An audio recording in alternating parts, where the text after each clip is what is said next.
கலையில நாங்க பார்க்க வேண்டிய அம்சங்கள் அறிவியல் பற்றிய ஒரு அறிமுகம் எங்களுக்கு தேவைப்படும். அறிவியல் பற்றிய அறிமுகம் எங்களுக்கு தேவைப்படும். அறிவியலின் பால் முஸ்லிம்கள் ஈடுபாடு காட்ட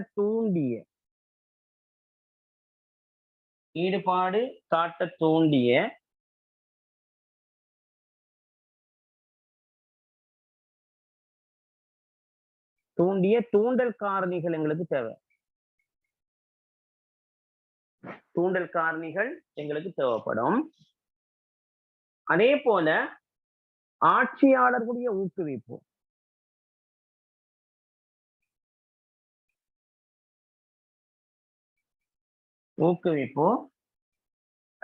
இது ஒரு தனியான வினாவாக வந்திருக்கிறதால நாங்க தனித்தலைப்பாக பார்க்கலாம். ஆனால் தூண்டக்கூடிய காரணிகளில் ஒன்றுதான் இது.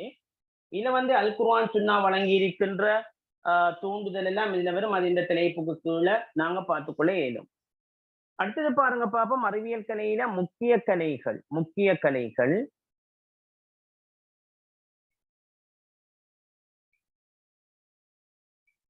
இதுல 3 பிரதானமான கலைகள் நாங்க படிப்போம். மருத்துவம், இரண்டாவது வானியல், மூணாவது புவியியல். அதோட தேவை நாங்க மொழிபெயர்ப்பையும் இணைத்துக் கொள்ளேனும். மொழிபெயர்ப்போம். இந்த 4 அம்சங்களும் நாங்க இதுல முக்கியமான கலைகளாக நாங்க படிப்போம். இந்த முக்கியமான கலைகள் ஒவ்வொன்றையும் நாங்க என்ன செய்வோம், அறிமுகம் பார்ப்போம். தோற்றம் வளர்ச்சி பார்ப்போம்.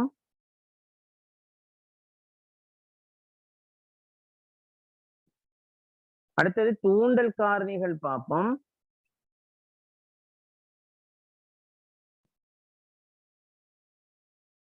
அடுத்தது முஸ்லிம்களுடைய பங்களிப்பு பார்ப்போம்.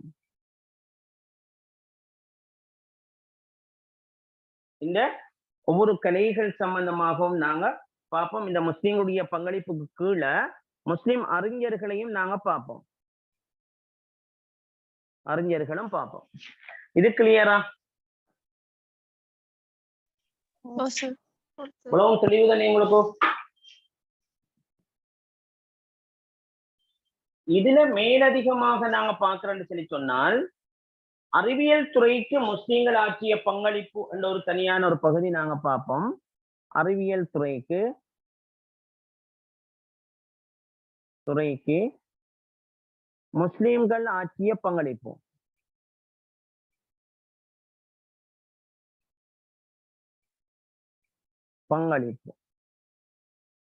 அதோட அறிவியலும் ஐரோப்பிய உலகமும், முஸ்லிம் அறிவியலும் அல்லது முஸ்லிம் உலகம் ஐரோப்பிய உலகம் பார்ப்போம்.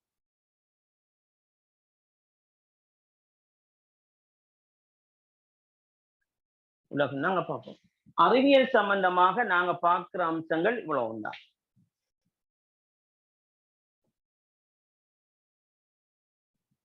சரியா பிள்ளைகள்?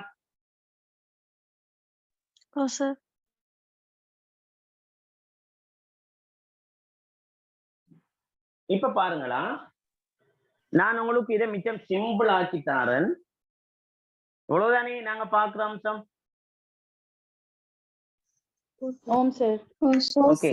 இத கொஞ்சம் சிம்பிள் ஆக்கி தரேன் பாருங்க.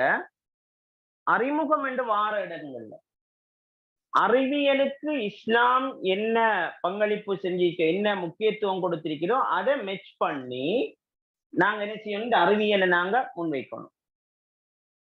உதாரணமாக பாருங்க பார்ப்போம். முஸ்லிம்கள் வளர்த்த கலைகளுள் அல்லது முஸ்லிம்கள் அல் குர்ஆனையும் ஹதீஸையும் மையமாக கொண்டு என்ன தோற்றுவித்த கலைகளுள் அறிவியல் கலையும் அழகியல் கலையும் பிரதானமான இடங்களை வகிக்கின்றன என்ற விடயத்தை சொல்லி முஸ்லிம்கள் அறிவியலுக்கு ஆற்றிய பங்களிப்பு மருத்துவத்துறையில், வானியல் துறையில், புவியியல் துறையில், வரலாற்று துறையில் என்றெல்லாம் பல பங்களிப்புகளை முன்வைத்திருக்கிறார்கள் என்று சொல்லி நாங்க இந்த அறிவியலுக்குரிய ஒரு அறிமுகத்தை நாங்க பார்த்து கொள்ளையிலும். அதே நேரத்துல இஸ்லாம் அறிவியலுக்கு கூடுதலான முக்கியத்துவம் வழங்கியிருக்கிற விடயத்தையும் நாங்க இதுக்குரிய அறிமுகத்தின் ஊடாக நாங்க முன்வைக்க முடியும். இது தெளிவா?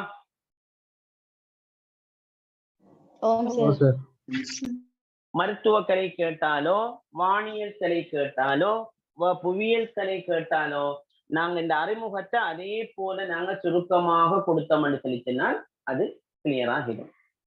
இப்ப முஸ்லிம்கள் ஈடுபாடு காட்ட தூண்டிய காரணிகள் என்று வார நேரம் நல்லா யோசிச்சு கொள்ளுங்க. நாங்க அறிவியல் துறைக்கு சில காரணிகளை முன்வைப்போம். சொல்லுங்க பாப்போம், நீங்க ஒவ்வொரு காரணிகளை அறிவியல் துறைக்கு முஸ்லிம்கள் ஈடுபாடு காட்ட தூண்டிய காரணிகள் பேசுங்க பாப்போம் ஒவ்வொன்றா. ஒன்று அல் குர்ஆனின் தூண்டுதல், சரியா? 2 சுன்னாவின் தூண்டுதல்.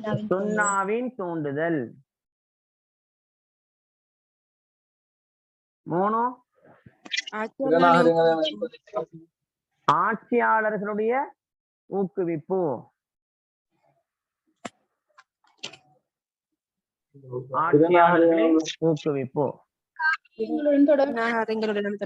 5 பிற நாகரீகங்களுடனான தொடர்பு.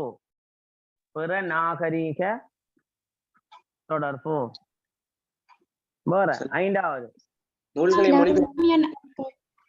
எப்படி கிரேக்க நூல்களை மொழிபெயர்த்தமை. பிற நாகரீக நூல்கள்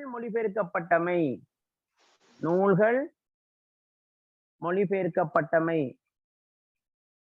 வேற சாம்ராஜ்ய வியாபகம். Right, good. சாம்ராஜ்ய விரிவாக்கம். வேற இஸ்லாத்தின் வணக்க வழிபாடு. Very good. இஸ்லாமிய வணக்க வழிபாடு.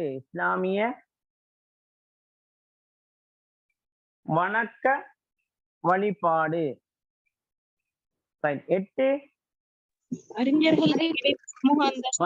அறிஞர்களுக்கு கிடைத்த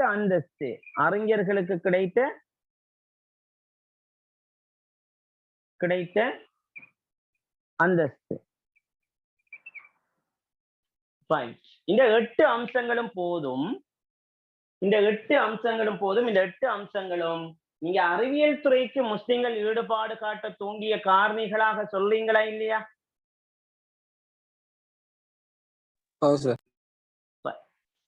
நல்லா ஞாபகம் வச்சுக்கொள்ளுங்க. முதலாவது அம்சம் நான் சொன்னேன் அறிமுகம்.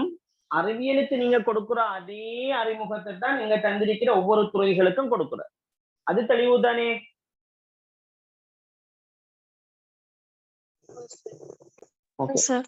இப்ப பாருங்க, அறிவியலுக்கு முஸ்லிம்களுக்கு தூண்டுதல் வழங்கிய காரணிகளை. முதலாவது அல் குர்ஆனுடைய தூண்டுதல், 2வது சுன்னாவுடைய தூண்டுதல். சில நேரம் இது 2ஐயும் ஒன்றாகவும் குறிப்பிட இயலும். அடுத்தது ஆட்சியாளருடைய ஊக்குவிப்பு, பிற நாகரீக தொடர்பு, நூல்கள் மொழிபெயர்க்கப்பட்டமை, சாம்ராஜ்ய விரிவு, இஸ்லாமிய வணக்க வழிபாடுகள், அறிஞர்களுக்கு கிடைத்த அந்தஸ்து. எங்களுக்கு பெரும்பாலும் 4 புள்ளிக்கு கேட்டுதான் பெறலாம். அப்ப எங்களுக்கு 4 அம்சங்கள் போதும். 4 புள்ளிக்கு. இப்ப நல்ல ஞாபகம் வச்சுக்கொள்ளணும். எங்களுக்கு ஏதாவது ஒரு துறையை கேட்கிறாங்க என்றால், மருத்துவமோ, வானியலோ, அல்லது புவியியலோ, அல்லது மொழிபெயர்ப்போ, ஏதாவது ஒரு துறை கேட்கிறாங்க என்றால் அந்த துறைக்கு முஸ்லிம்கள் ஈடுபாடு காட்ட தூண்டிய காரணிகள் என்று கேட்டால் இதைத்தான் எழுதணும். சரியா? சரி சார். கிளியரா? Clear sir. ரைட். இப்ப மருத்துவம், அல் குர்ஆனுடைய தூண்டுதல் இருக்குதா இல்லையா? இருக்குது. உதாரணம் ஒன்று சொல்லுங்க பாப்போம்.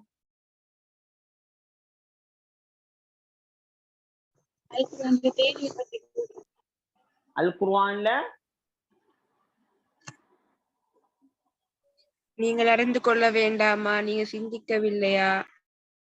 நீங்க அறிந்து கொள்ள வேண்டாமா, சிந்திக்கவில்லையாண்டெல்லாம் பொதுவாக அறிவியல் சம்பந்தமாக பேசுது. அப்ப நாங்க அதுக்கு எந்த துறையை கேட்டாலும் அந்த குர்ஆன் வசனத்தை எழுதி கொள்ளலும். மருத்துவம் சம்பந்தமாகவும் தனியாக பேசுது. நாங்க ஒவ்வொருவரும் எங்களுடைய தாய்மார்களுடைய என்ன கருவறையில எப்படி இருந்தோம் என்றது சம்பந்தமாக அல் குர்ஆன் பேசுதா இல்லையா? உளவியல் பத்தி பேசுதா இல்லையா? அலா பிதிக்ரில்லாஹி தத்மைன்னல் குலூப் என்று பேசுதா இல்லையா? குர்ஆன் அனைத்து நோக்கியும் மருந்து இருக்குது என்ற விஷயம் பேசப்படுகிறதா இல்லையா? சுன்னாவுடைய தூண்டுதல் மருத்துவத்துக்கு பார்ப்போமாக இருந்தால் சுன்னாவும் என்ன செய்யுது? தூண்டுதல் வழங்குது மருத்துவத்துக்கு. ஏகப்பட்ட ஹதீஸ்கள் நாங்க படிச்சிருக்கிறோம். என்ன கருஞ்சீரகம் பற்றி, தேன் பற்றி, குர்ஆன்லையும் தேன் பற்றி பேசப்பட்டிருக்குது. அதே போல வானியல் எடுத்துக்கொண்டாலும் அல் குர்ஆன் சுன்னா தூண்டுதா இல்லையா? தூண்டுதல் வழங்குதா இல்லையா? வழங்குது. புவியியலுக்கு வழங்குது. வானியல் எடுத்துக்கொண்டால் வானியலுக்கு என்ன ஒஸ்ஸமாஇ வத்தாரிக். அதே போல